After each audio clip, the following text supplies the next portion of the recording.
All right, good morning. So, remember last time we looked at the following problem. So we were producing two sort of types of milk, which was low-fat milk and regular milk, and each was processed on two machines. The first one we called pasteurization, and the other one is called homogenization.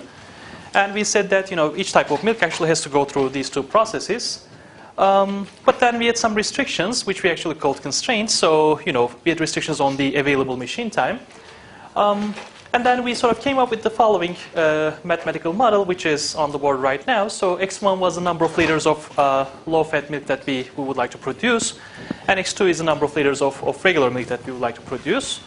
So the objective, or the goal, is to maximize 2.5 X1 plus 1.5 X2, which corresponds to total profit, or total revenue actually, coming from the production of X1 liters of low-fat milk and X2 liters of regular milk. And then we had some constraints. So the first two constraints refer to the machine availability constraints. So we cannot use more than 12 hours on machine 1 and more than 6 hours on machine 2.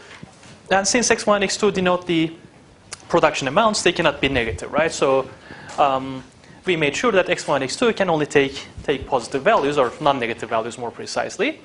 So this is the first mathematical model that we have seen in this course, and we're going to see many sort of such similar models.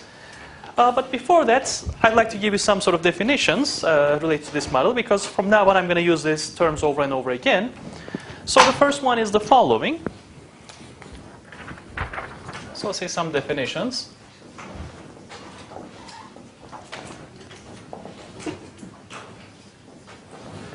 So any values of X1 and X2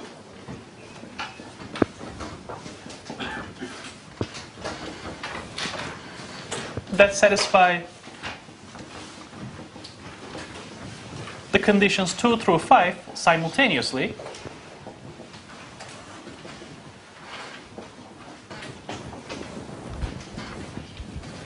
is a feasible solution.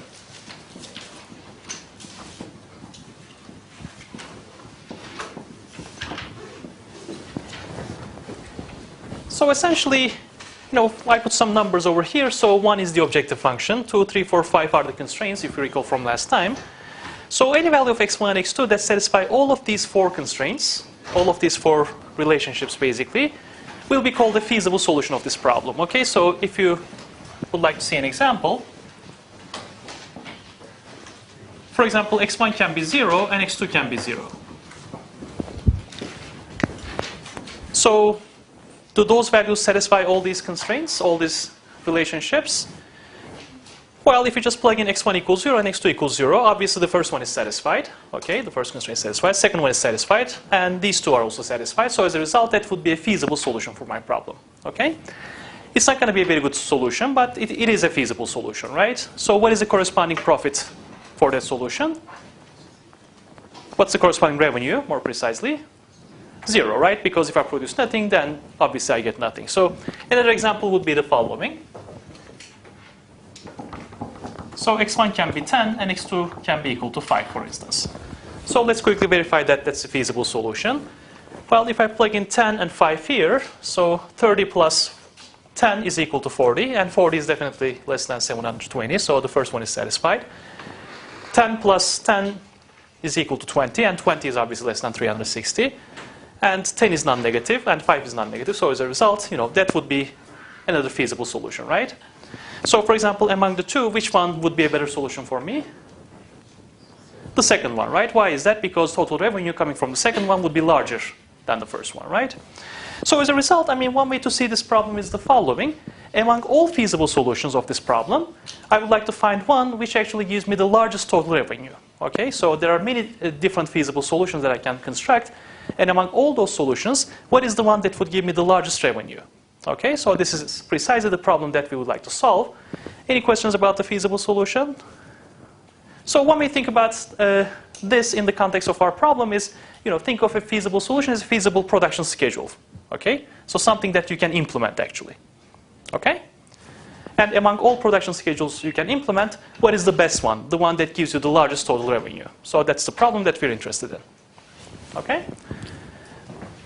So the second definition is the following. So the goal is to find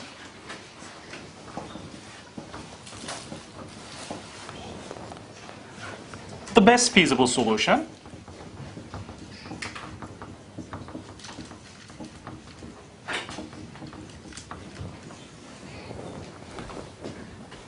So what do we mean the best feasible solution? How do we compare two different feasible solutions? Maximum revenue.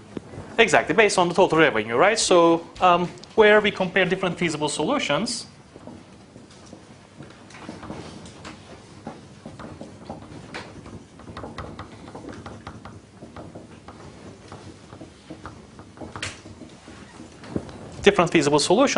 based on the corresponding objective function values.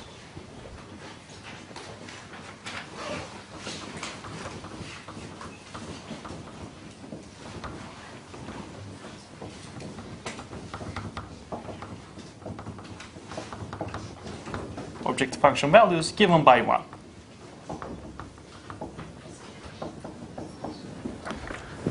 So in other words, basically, if you give me two different feasible solutions, then I can compare them by looking at the objective function evaluated at those feasible solutions. And whichever actually gives me a larger objective function value for a maximization problem would be a better feasible solution for me. Okay? And intuitively, this makes perfect sense, because essentially if I have two different production schedules and one gives me a larger total revenue, obviously that would be a better solution for me. Okay? Is that clear? So, all right, so the third definition is the following. So the set of all feasible solutions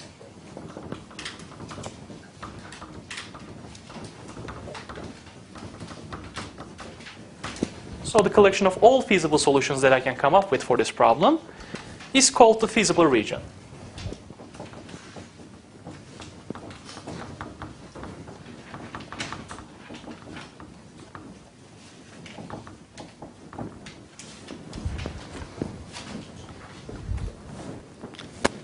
So basically, the feasible region then is nothing but the collection of all feasible solutions you can find. And for example, this would be an element of that set. Okay? And that would be also an element of this set. Okay? And in particular, there may be many other elements as well. Okay? So there may be many feasible solutions. And over here, I have just two such examples. So this is an example of a feasible solution which belongs to the feasible region. And the second one is also a different feasible solution which is still an element of the feasible region. Okay? So as a result, the collection of all feasible solutions, we're going to call it the feasible region. Okay? All right, finally, the last definition is the following. So any best feasible solution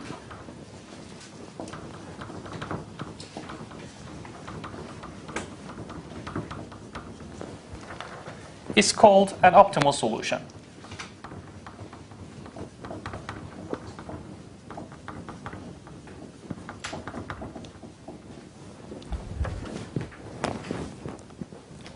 So what do I mean by any best feasible solution? Well, any feasible solution that gives me the largest total revenue among all feasible solutions is going to be the optimal solution.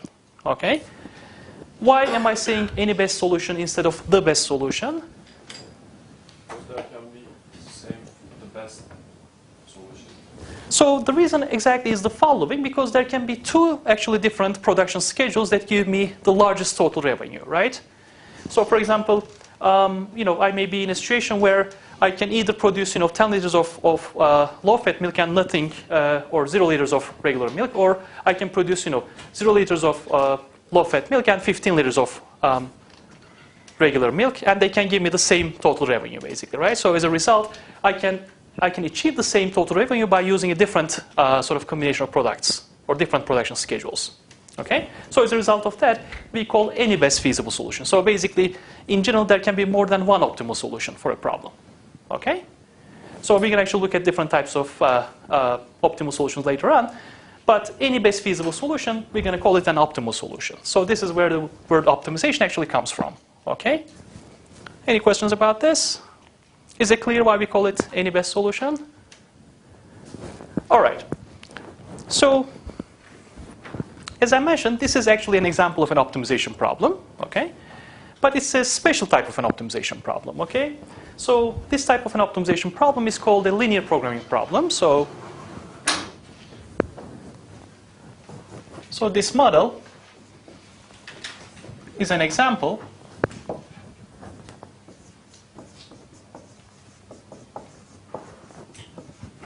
of a linear programming problem.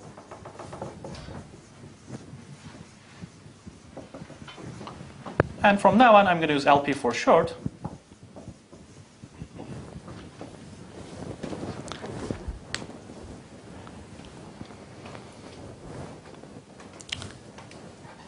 So there are actually two terms here. So there's the term linear and there's the term programming, right?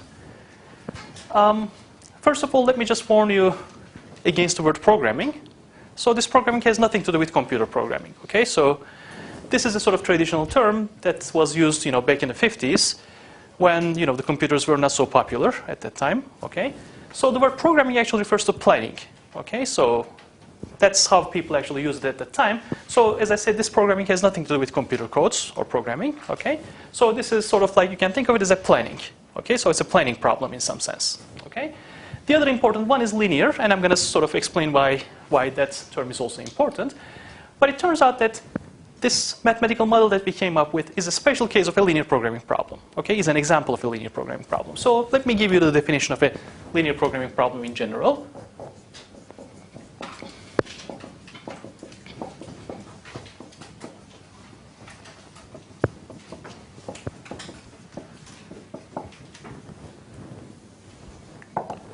So now I'm going to give you a formal definition. We saw an example. So now I'm going to try to sort of generalize this. So what kind of problems are called linear programming problems? Well, here's the definition. An LP problem is an optimization problem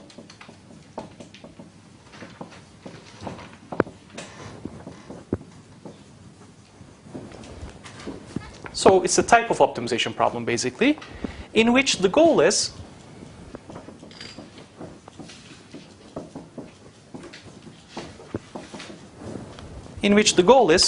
to minimize or maximize an objective function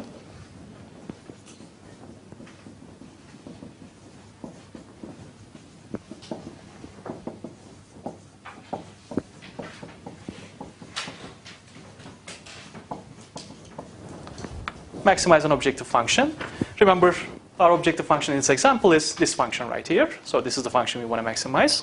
Okay. So we have some assumptions that we need to satisfy. So first of all, the objective function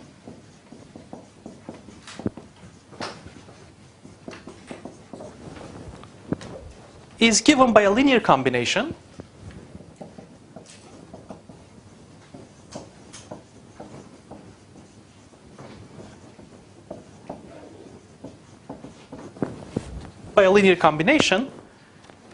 of the decision variables.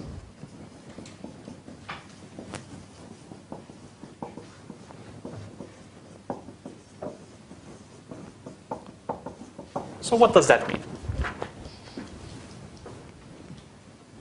So in other words, it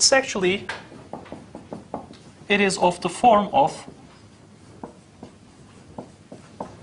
C1 times x1 plus C2 times x2 all the way up to Cn times xn, where n denotes the number of decision variables we have, okay? Where C1 through Cn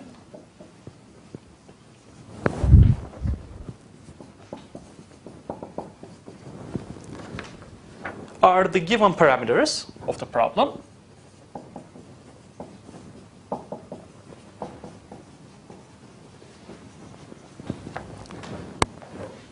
and x1 through xn are the unknown decision variables.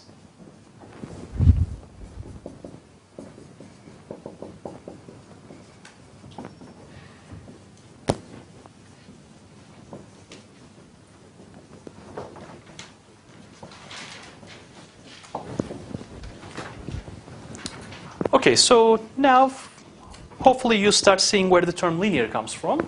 Okay. So we're interested in an optimization problem, but not an arbitrary optimization problem in some sense. So we're interested in an optimization problem in which the objective function has a specific form. Okay? And what kind of form does it have? Well, So essentially, I want to make sure that the objective function is given by a linear combination of the decision variables. What does that mean? Well, essentially, if I look at my objective function, it should be of the following form: a constant times the first decision variable, plus a constant times the second decision variable, and so on and so forth. Well, if I go back to this example, C1 times X1 plus C2 times X2. Okay? So C1 is given to me, right? 2.5 was the sales price, I think, okay, of low-fat milk. And 1.5 corresponds to C2, which is the sales price of regular milk.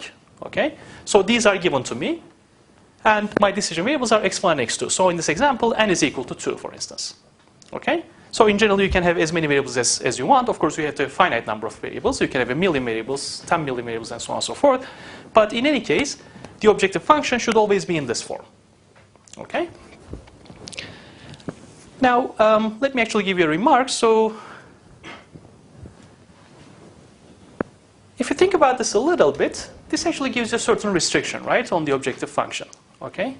So for example, if you recall the first problem that we looked at, we were trying to maximize the area that we enclose. Do you remember that? Okay? So there the objective function was the product of A and B, right? So we maximize A times B. Do you remember that? And in that case, both A and B were decision variables, right? Okay? And if you think about that a little bit, that does not quite fit into this format, actually, right?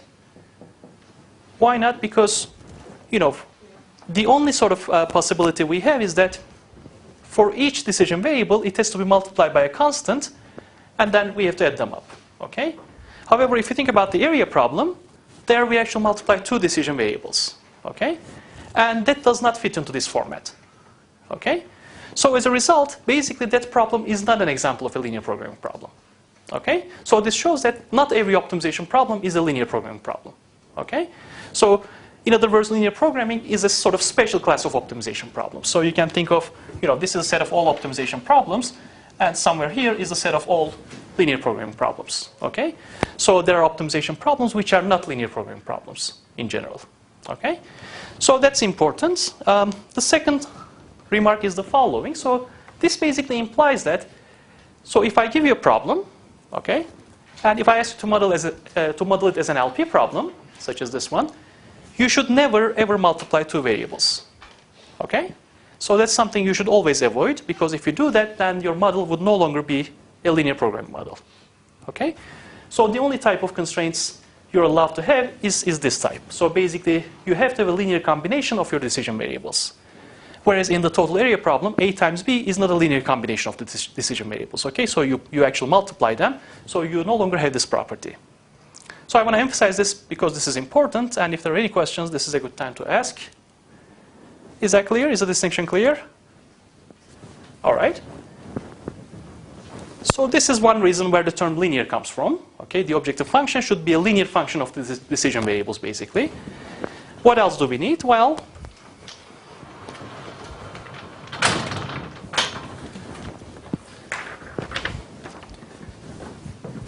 each constraint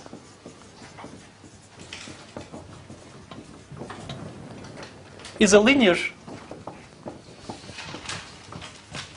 equality or inequality.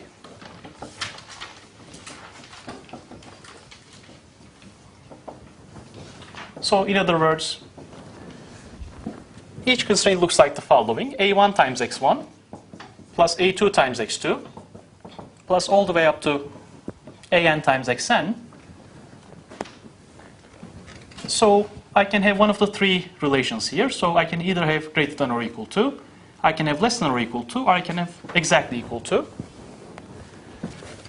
And the right-hand side value is B, where again A1, A2, all the way up to AN are the known parameters of the problem.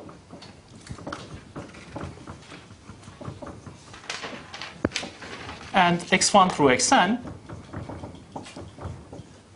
are the unknown decision variables.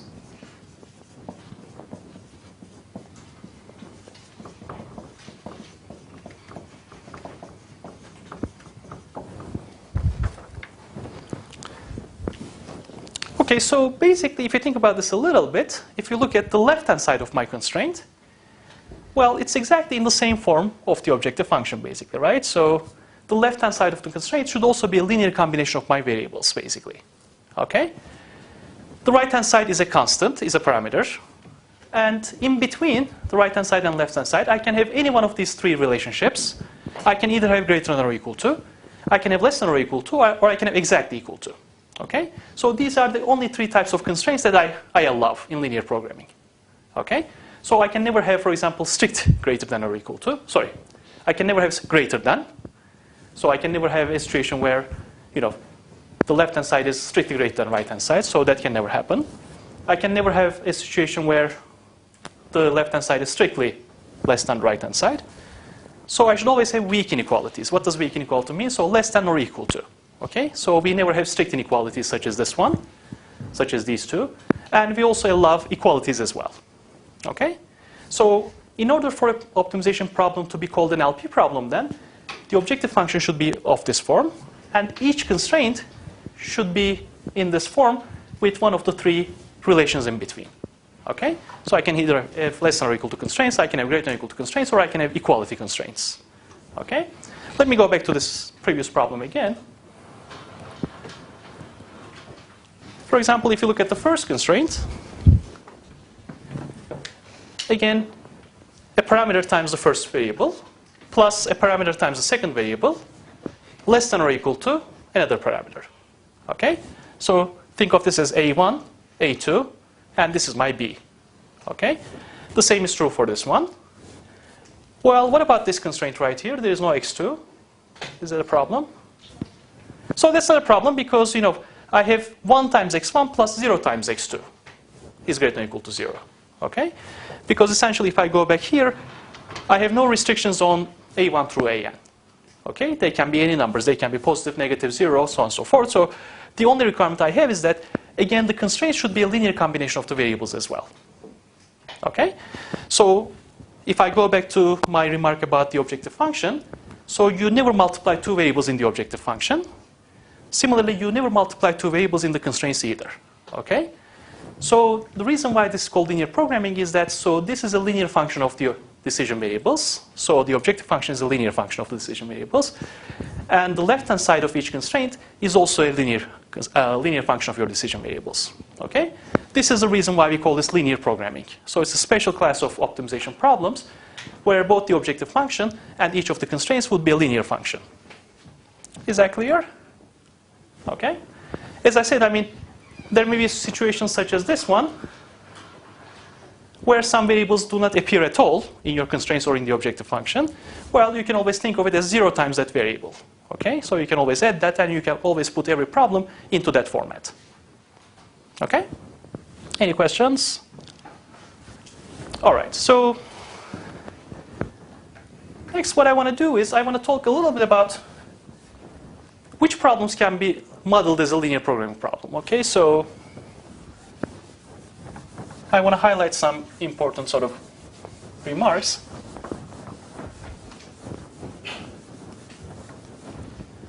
So now we're going to talk about assumptions of linear programming.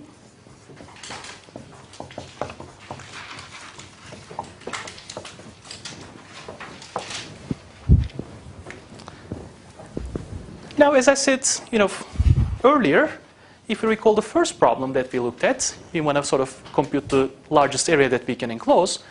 We said that that's not an LP problem, right? So why not? Because in the objective function, we multiply two variables, two decision variables. And in LP, we never do that. Okay? So what does that mean? So that means that not every optimization problem is an LP problem, basically, right? So there are some optimization problems which cannot be modeled as an LP problem.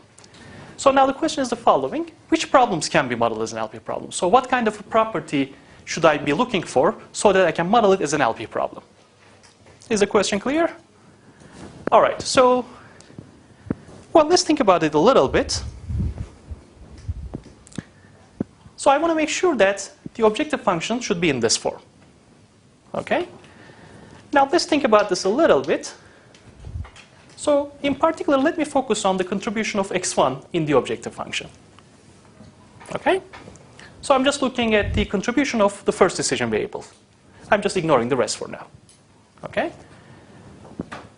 Well, so if x1 is equal to 1, for instance, then the contribution of the first decision variable would be c1, right? Well, if x1 is equal to 10, then the contribution of the first decision variable will be 10, basically, right? Okay? Or 10 times c1, more precisely. Well, what does that mean? So the contribution of my decision variable to the objective function is proportional to its value. Okay? So if x1 actually, doubles, then the contribution x1 also doubles in the objective function. Okay? So, for example, I can never have a situation where I have something like 2 times x squared, for instance. Okay? In that case, well, if x doubles, then x squared actually quadruples, right? Increased by a factor of 4. Okay? In linear programming, therefore, the contribution of each decision variable is proportional to its value. Okay? So this is important, and this is true for each of the decision variables as well. So this is the first important property. The second one is the following. So now let me consider this as a whole. Okay? Well, the total contribution is precisely the sum of individual contributions. Okay? So I have contribution from x1, contribution from x2, contribution from x3, and so on and so forth. Okay? So that means that there are basically two properties that I'm looking for. First of all, the contribution of each decision variable to the objective function is proportional to its value. Okay? And the total contribution is precisely the sum of individual contributions. Is that clear? Okay? Now, the same is also true for the constraints as well. If I go back to this constraint, let me just look at the left-hand side of the constraint. Well, if the value of x1 actually doubles, then the contribution of x1 to this constraint also doubles. Right? And the total contribution is precisely the sum of individual contributions. Okay? So this also tells you that you can never actually multiply two variables. Okay? So in that case, the total contribution would not be the sum of individual contributions. Is that clear? Okay? So as a result, let me write it down. So the first assumption that we should satisfy is called proportionality and additivity.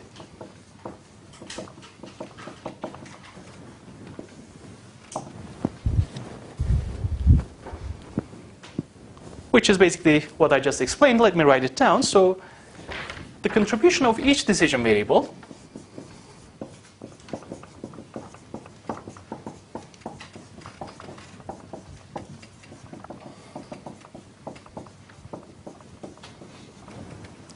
to the objective function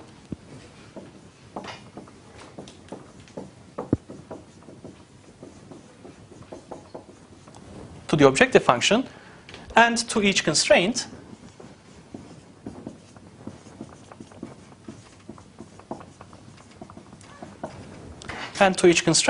is proportional to the value of that variable.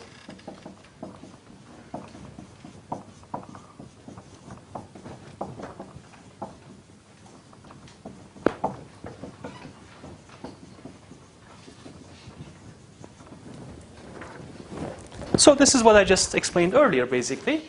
If I go back to this example, so suppose that I have a feasible solution in which, x1 is equal to 1, x2 is equal to 1, all the variables are equal to 1, just as an example.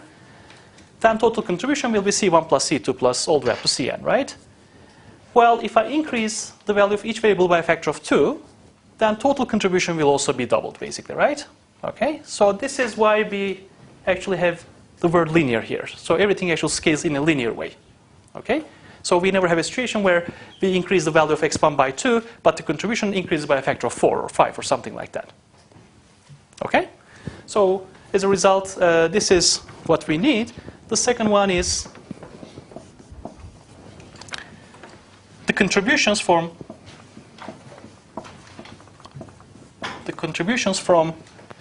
decision variables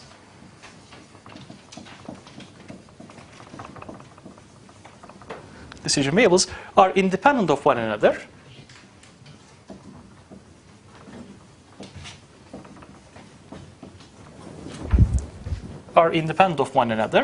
I'm going to explain what that means in a minute. And the total contribution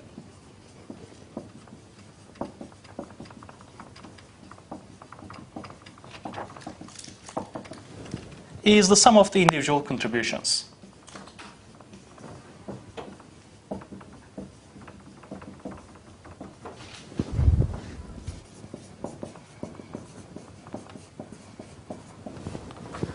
So I already explained the last part. Let me try to explain what I mean by the contributions are independent of one another, because that's also important.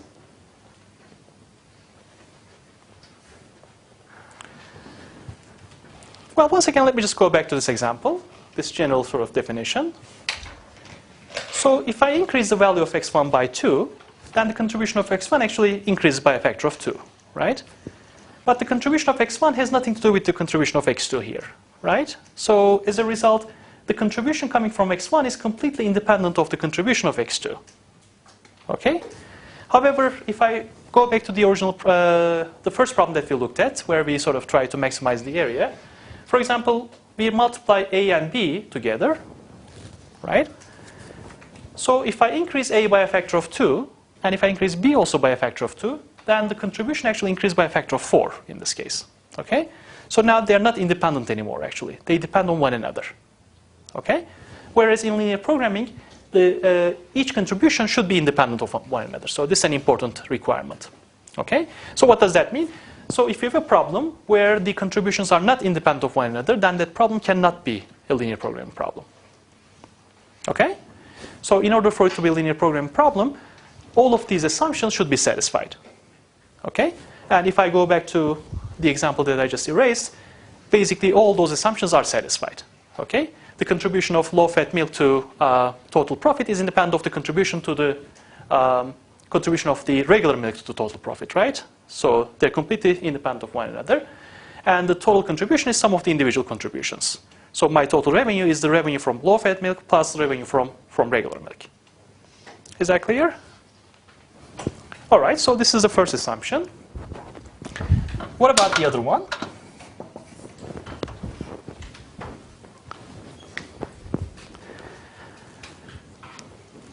So once again, if I go back to the previous example, so x1 and x2 were our decision variables, right? They denote the number of liters of milk that we produce, okay? For instance, x1 can be equal to 1.3, right? So you can produce 1.3 liters of milk, okay? However, if I had a problem where x1 is the number of cars that I'm going to produce, for instance, okay, then I cannot produce 1.3 cars, right? Okay? So I can only produce an integer number of cars, okay? So in linear programming then, my decision variables should be able to allow fractional values, okay?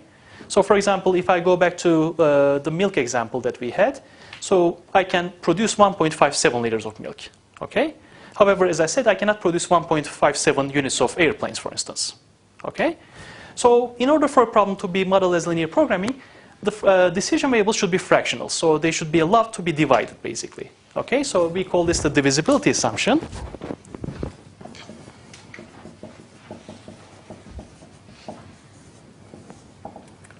So each decision variable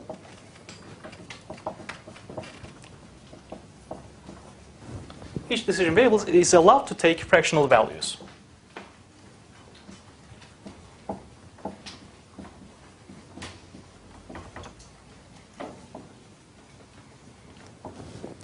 So you may ask the following question: well, what if that assumption is not satisfied? So as I said, if you were producing, let's say, cars or automobiles instead of milk, then this assumption would no longer be satisfied, right? Okay. Well, the answer is actually easy. Then that would not be a linear programming problem. Okay, that will be something else. I'm going to explain what that will be in a minute. But as long as your decision variables do not satisfy this property, you're no longer in the world of linear programming. Okay? So in other words, in linear programming, this assumption should always be satisfied. Okay? And it should be satisfied by each of your decision variables. Okay? By all of them. Is that clear? All right, so the last part, the last assumption is the following. So this is something actually we discussed in the last course. Certainty. So what do we mean by that? Well, for example, if I go back to this definition again, so remember this is my objective function, right? The objective function is given by a constant times x1 plus a constant times x2 and so on and so forth. And we said that C1 and C1 through Cn are the given parameters of the problem, right? So they're given to me. I have no control over them. My assumption is the following. So I'm going to assume that these parameters are known exactly. Okay? So there's no randomness involved. For example, if I go back to my milk example, these parameters actually correspond to the sales prices. So I'm going to assume that sales prices are known exactly. Okay? There's no randomness involved. Okay? The same is also true for the constraints as well. If I go back to this generic sort of description of constraints, remember A1 through AN are the parameters, and B is also a parameter. So I should have actually said that. So B is a parameter as well. Okay? So I'm going to assume that A1 through AN and B are all known in advance to me. Okay? They're given to me. So there's no randomness involved. Okay? For example, in the production planning problem, if I consider the machine availability constraint, then I know how much time I need on each machine. Okay? So this is something that is certain, that is known exactly. Okay? I'm not going to sort of think about, well, what if a machine breaks down or something bad happens? I'm going to assume that, we live in a perfect world, and I'm going to assume that everything is known exactly. Is that clear? So as a result, we're going to assume that there's no randomness involved. So more concisely, all parameters of the problem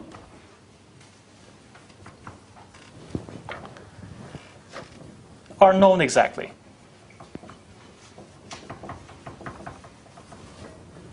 So exactly basically means with certainty.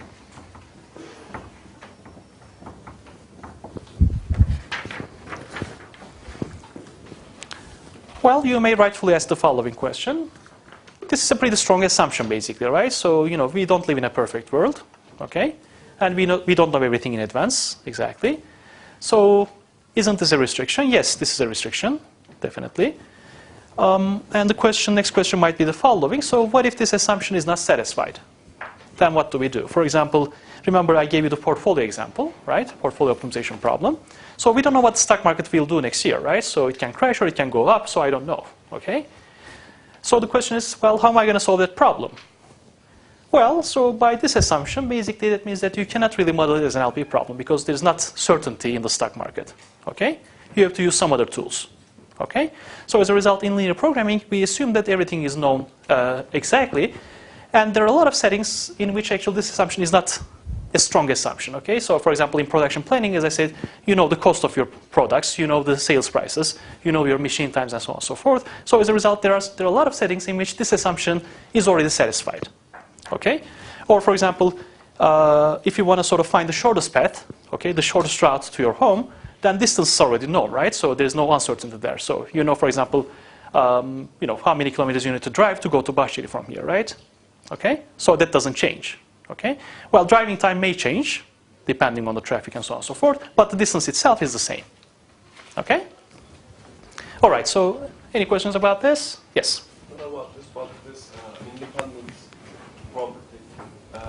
In our specific example, the milk example, we have the machines are nothing to do with that. I mean, they're not affecting each other, so that we are using this C1 times X times C1, C2 times X2, so they're independent.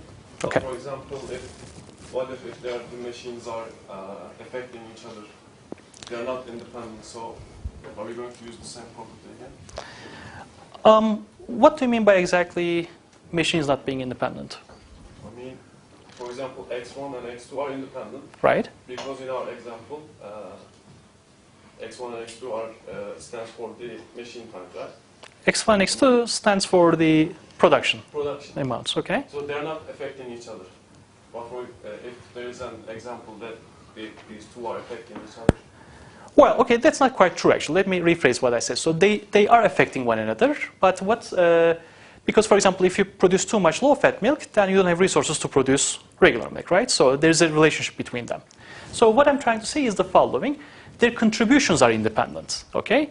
So, for example, if I produce X1 units of low-fat milk and X2 units of regular milk on machine 1, then contribution of low-fat milk on machine 1 is independent from contribution of low-fat. So I'm talking about that independence.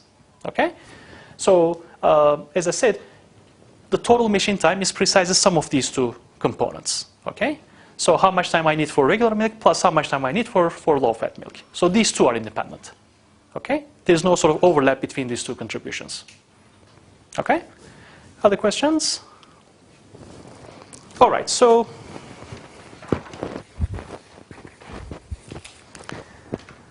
let me quickly give you an example where this assumption is not satisfied.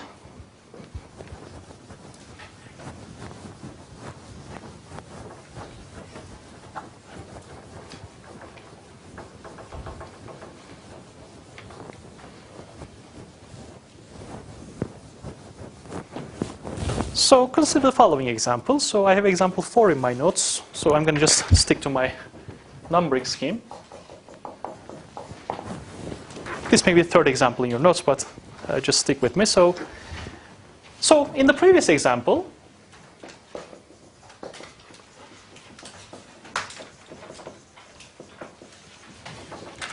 so suppose that the company produces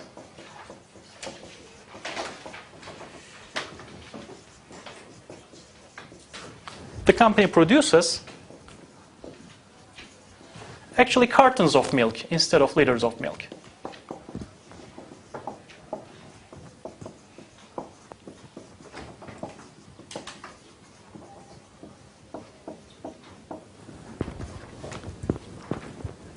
Well, now I'm actually changing my problem a little bit. Okay, instead of actually producing liters of milk, I'm now producing cartons of milk.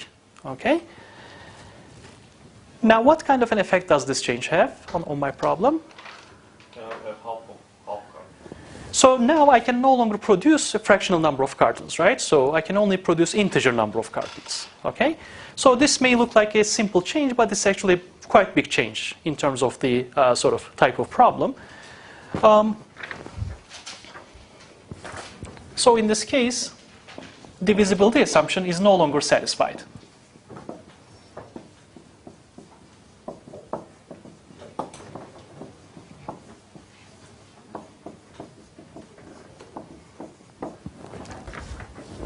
Well, if the divisibility assumption is no longer satisfied, then what can I say?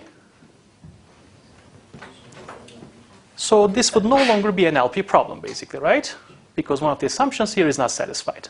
Okay? Then the question is the following. What kind of problem would this be in this case? Well, it's still an optimization problem, okay? But it's a different class of optimization problem now. So now I need to define my new decision variables. I'm going to define y1 and y2, okay? So in the original problem, I had x1 and x2. So just to make a difference, I'm going to use y1 and y2. Y1 is the number of, so how should I define y1 in this case? Number of cartons of milk, right? So number of cartons of low-fat milk produced daily. And similarly, y2 is the number of cartons of regular milk produced daily.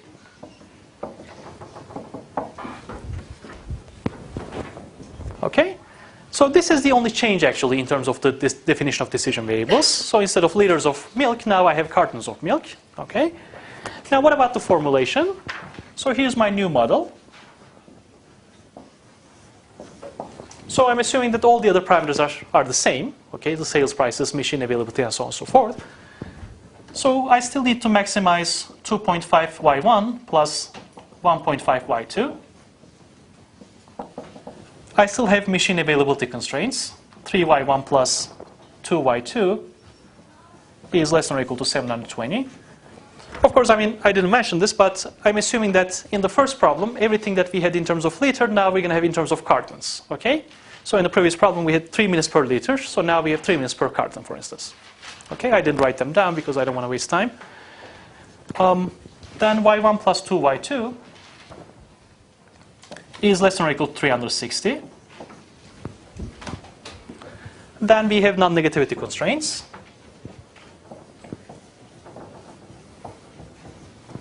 On y1 and y2.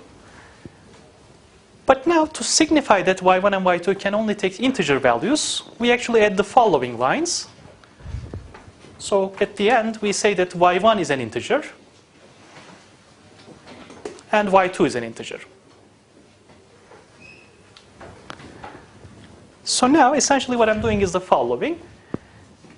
In this version of the problem, I'm only interested in values of y1 and y2 that satisfy all of these conditions. And in addition, I also want y1 and y2 to be integer valued.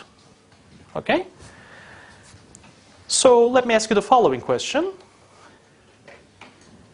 if I consider the feasible region of this problem, if I consider the feasible solutions of this problem, right? Every feasible solution of this problem has the following property. All of these conditions are satisfied, and in addition, these two constraints are satisfied. Okay? If I look at the previous problem, where I had no integrality restrictions, okay, then I was only interested in any values of x1 and x2 that satisfy all of these conditions at the same time, right? So here's a simple question for you.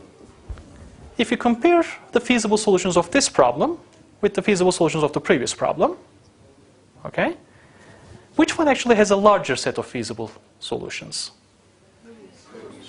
Previous one. Why is that? We have more constraints. Exactly. That's very good. So here we have actually more constraints. Okay. Every feasible solution here would also be a feasible solution in the first problem, but not the other way around. Okay. So as a result, this problem actually has a smaller feasible region than the first problem. Okay. So by putting these conditions, we're actually making our feasible region even smaller. Okay. How are we doing that? Well, we're actually eliminating, for example, values of y1 and y2 in which at least one of them is not an integer. Okay? So we're throwing them away. So we're left with a much smaller sort of number of feasible solutions. Does everybody see that? Okay? So, as I mentioned, this is no longer an LP problem. Okay? So the question is, what do we call this? Well, we actually give this a special name. Okay? This is a different class of optimization problems. And we call it integer programming problem. Okay, so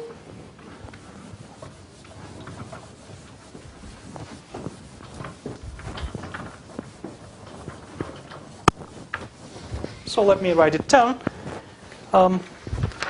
Example 4, or the model in example 4, is an example of an integer programming problem.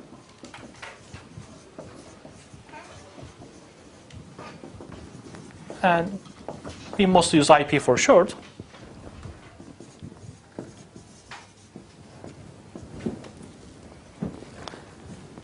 So then, what actually distinguishes an IP problem from an LP problem? Well, the existence of these restrictions, right? So the integer value restrictions. Okay. So as a result, an IP problem should still satisfy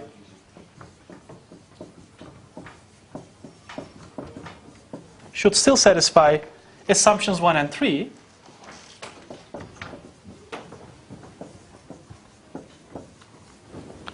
but at least one decision variable violates number 2.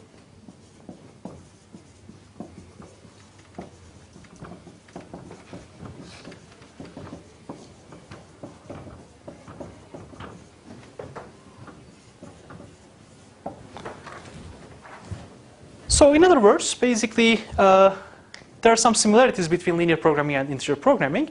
So in IP, we also have a linear objective function.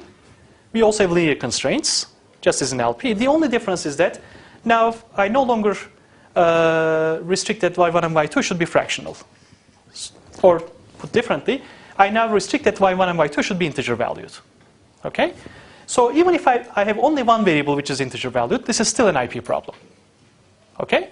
So for example, between the two decision variables, if only y1 was integer valued and y2 was arbitrary, this would still be an example of IP problem. Okay? In other words, in LP problems, you have no integrality requirements at all. Okay? So which implies that in IP, you can violate number 2. You can violate divisibility assumption. Okay? But you still have to satisfy the first and the third assumptions. Is that clear? All right, so now let me wrap this up. So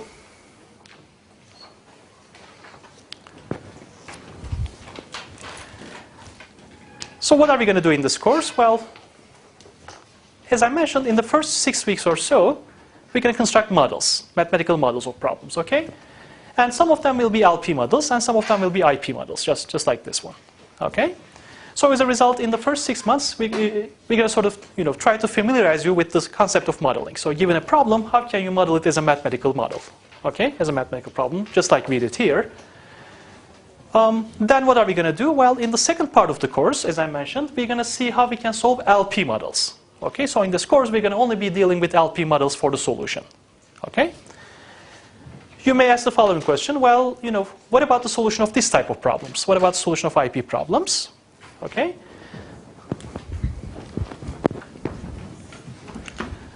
So, in this course, we will develop LP and IP models. But we will only solve LP models. Okay? So as I mentioned, well, what about the IP models? Well, IP models will be the topic of 303. Okay? So you're going to learn to solve IP models in IE-202. So which is the course that you're going to take next semester, basically. Okay? And now you should have a clear idea of why 202 is a prerequisite for 303. Okay? So here we teach you the model. And in 303, we teach you how to solve IP models. Okay? One last remark. So I also said that we assume that everything is certain, right? That was the assumption number 3. And as I also gave you an example in which there are problems for which not everything is certain, right? I mean, in general, life is not certain, right? So life around us is not really certain. So how are we going to deal with them? Okay, how are we going to deal with cases when everything is not known exactly? Well, you're going to study problems with probabilistic data